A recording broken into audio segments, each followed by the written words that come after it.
What's up? I'm B and welcome to my channel.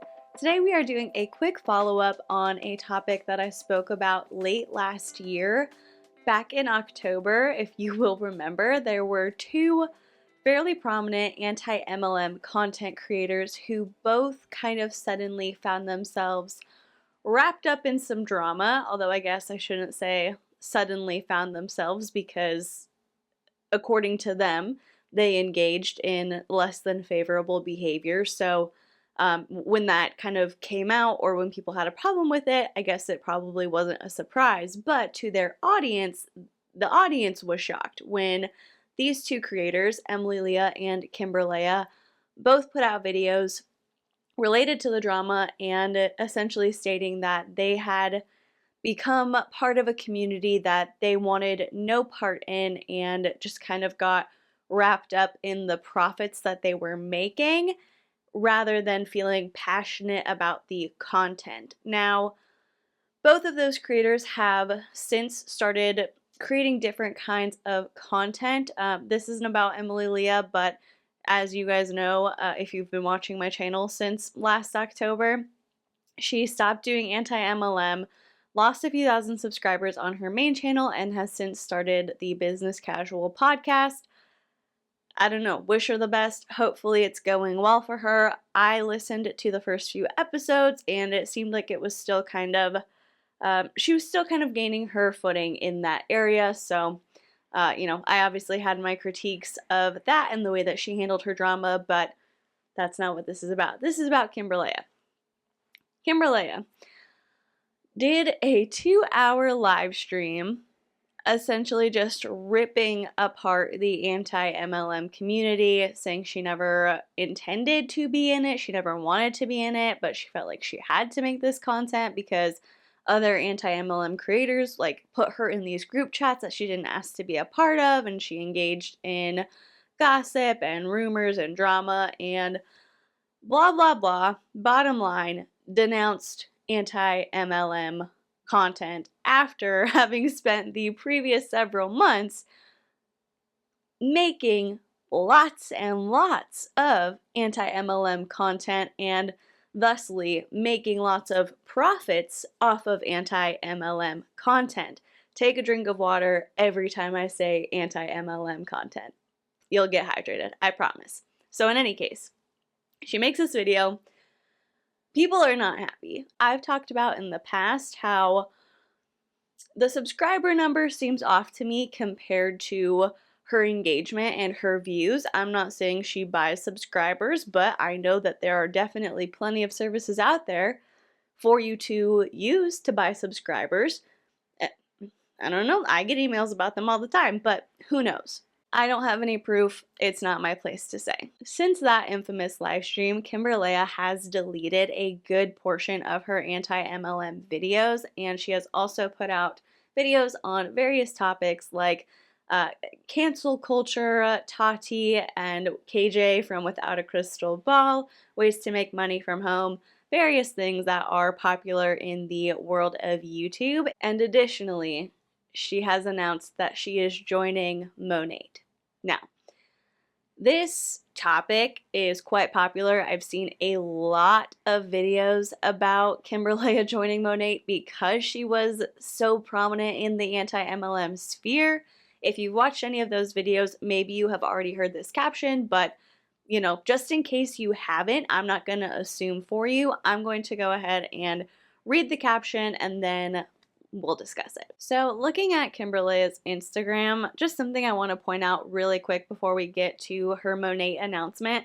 She has 48,000 subscribers and her little bio is Juris Doctor, CEO of Kimber Official. She has a cell phone case business, mom of, obviously, that is her child, that is her daughter, who I believe is doing modeling and stuff like that. And then she says, I help women unlock their potential and find their passion and turn it into a profit. And then she has a little, it's not a link tree, but it's kind of something like that. It's called Milkshake Website Builder. And it takes you to this little kind of launch pad and it has a picture of her and it says, choose your own adventure, choose a link, any link. And the options are book a social media audit, help with my hair, help my skin, find my new addiction. The bottom 3 are 2 Monat links. So just telling you what's there so you don't have to go look. And then something I wanted to just point out, she has 48,000 followers on Instagram.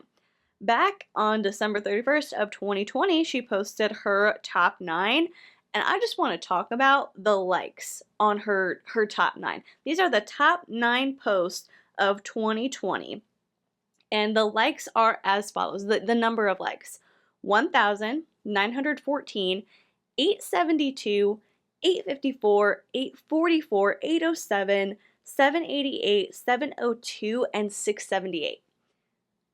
For somebody who has 48,000 subscribers, that is incredibly low engagement. Or not subscribers, but followers on Instagram. That is incredibly low. That is not, and that's not an insult. That's not a judgment. That is just based on what we know about follower engagement on social media. On average, if you have an active and engaged audience, you should be getting 10% engagement. So, very simple way to break this down.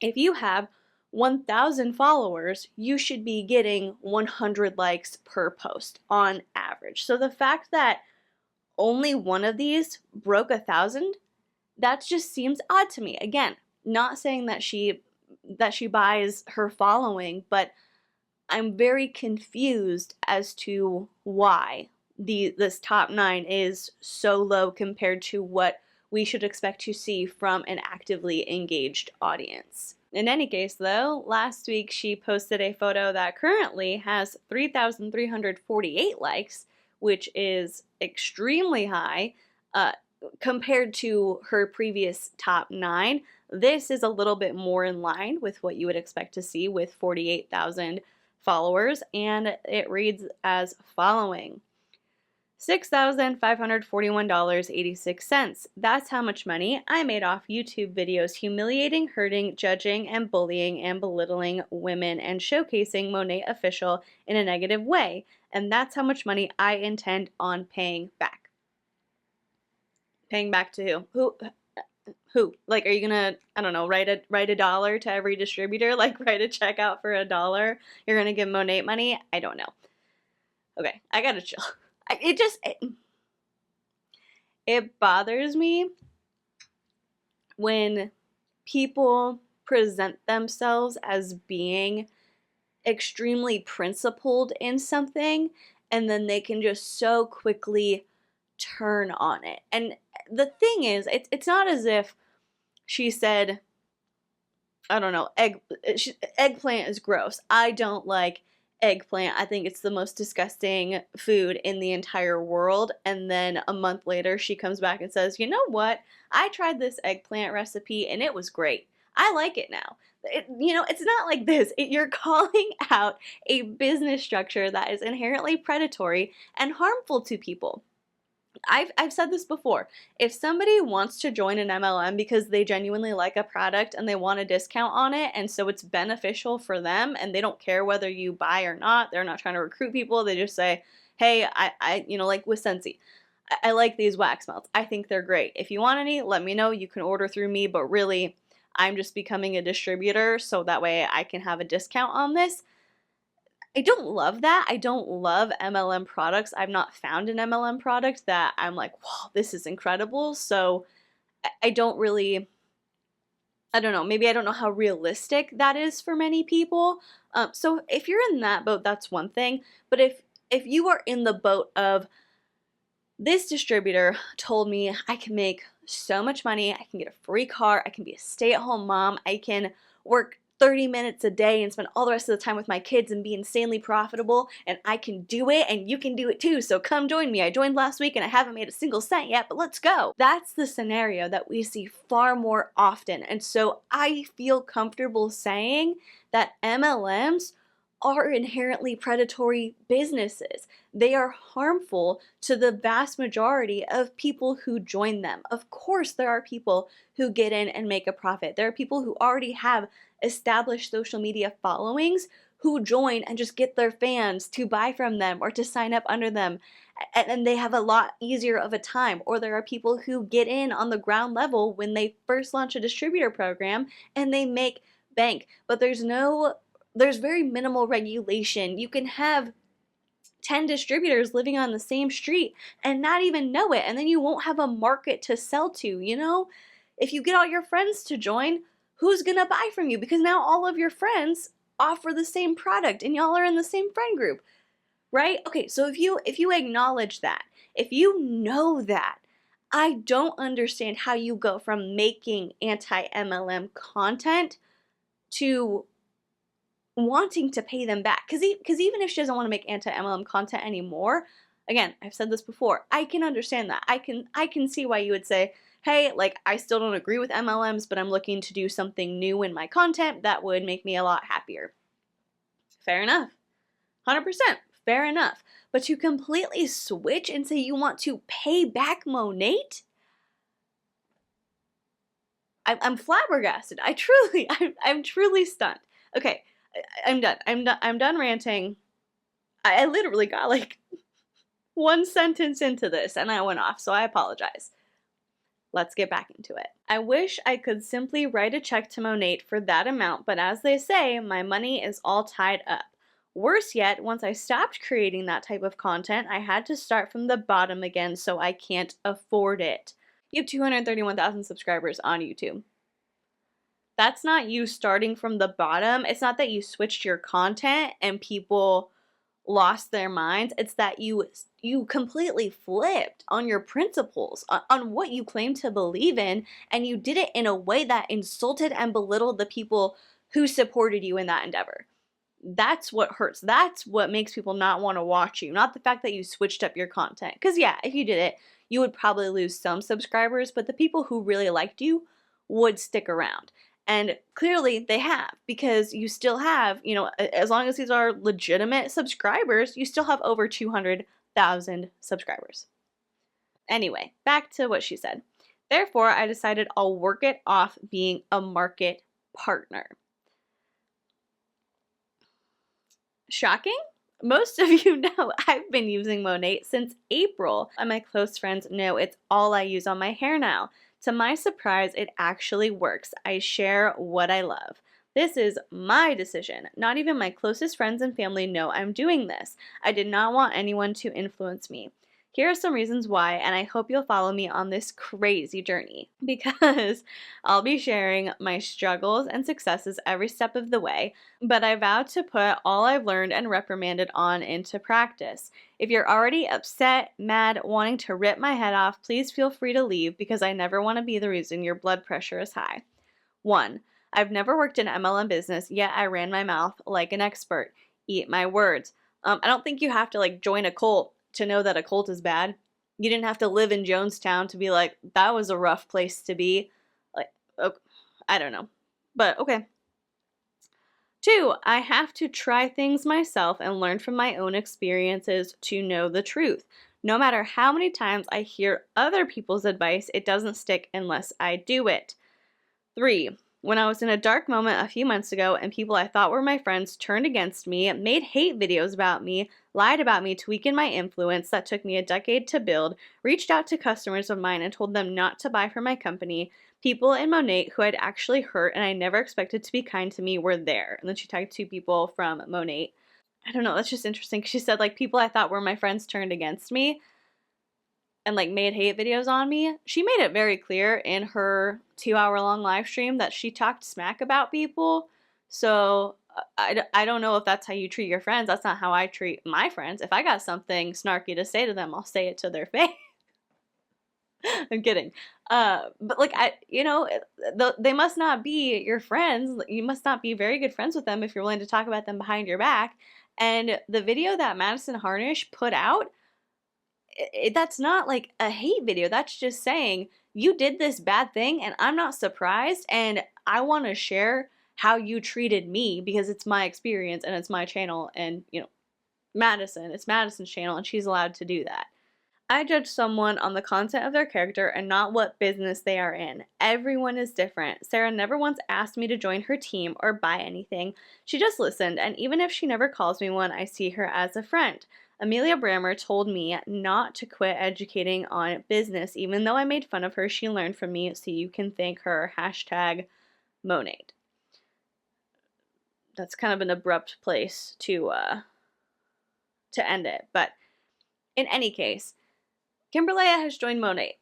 Kimberlea has joined Monat. She is posting random content on her channel. She has her business, her phone case business. She's offering social media audits. Like, she's got a lot going on. And to me, I feel like you can do a million things in your lifetime, but you can only do so many things well at a time. Like, there's a time for everything. You can do all the things that you want, but to try and do them all at once probably means that you're not giving the full love and attention into it that maybe you should be. It's kind of like looking at Tony Robbins' website, you know? You go onto his store and he has business coaching, and he has greens powders, and he has vitamins, and he has relationship advice, and he has courses, and he has get-togethers, and he has masterminds, and like all this stuff. And I just wonder how good all that can be in one place. If it's one thing to like have an idea and set up teams to execute those things separately, but to just have them all in one place, it just seems like a lot to me.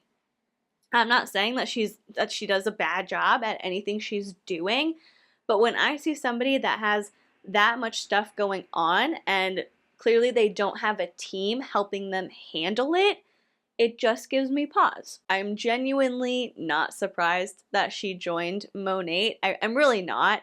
I am kind of, I don't want to say disappointed because I have no like personal investment in being a fan of Kimberlea's, but I know there were a lot of people who were. Watching that live stream she did, if I was a subscriber of hers, I would have felt really bad about myself, to be honest, because she just basically, she denounced the whole anti-MLM community.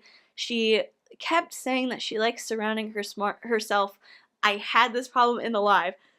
She likes to surround herself with smart people. And so in talking about how you no longer want to make one kind of content and you never really liked it in the first place, and now you are moving on to something else and you're not doing it anymore because you want something new, because you want to surround yourself with smart people, maybe this wasn't her intention, but that feels like a dig to subscribers and fellow anti-MLM creators. And I know, based on watching other anti-MLM creators' videos, there were several of them who thought that they were good friends with Kimberlea. And so, I don't know, I feel like that would make you feel bad about yourself. You know, you want to move on to surround yourself with smart men and women. If it was me, I'd be like, well, as opposed to me, like somebody who's too dumb for you, I guess.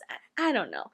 Just the whole thing was insulting. Even as somebody who didn't watch her content, I felt offended. So I definitely get why people are upset. I feel bad that they were hurt.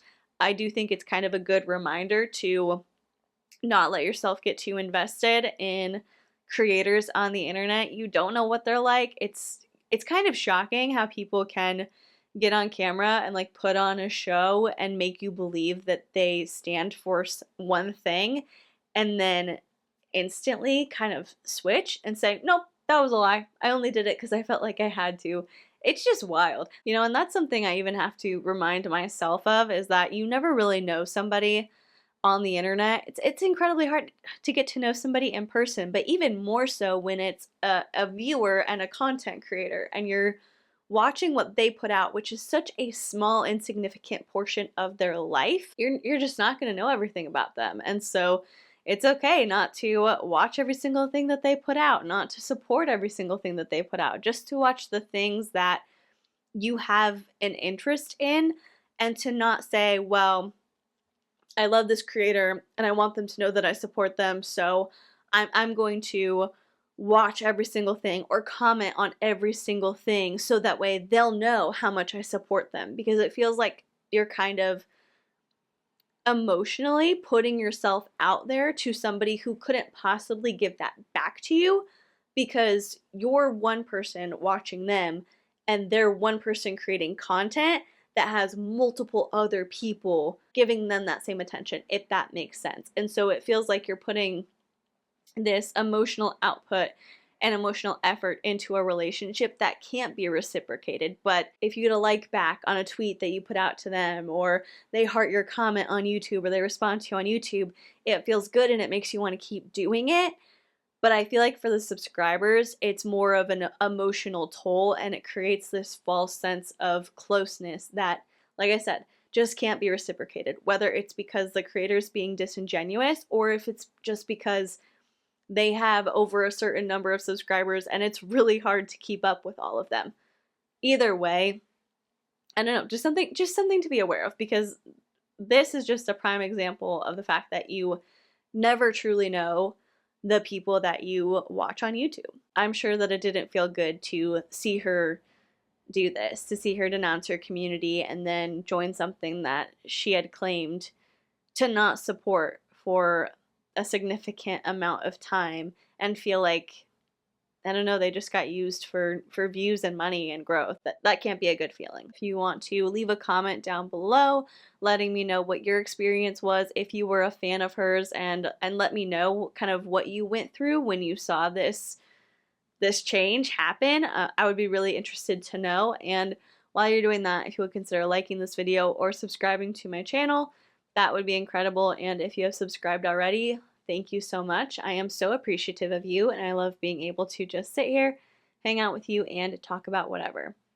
Thank you so much for watching. Please be kind to people, and I will see you in the next one. Bye.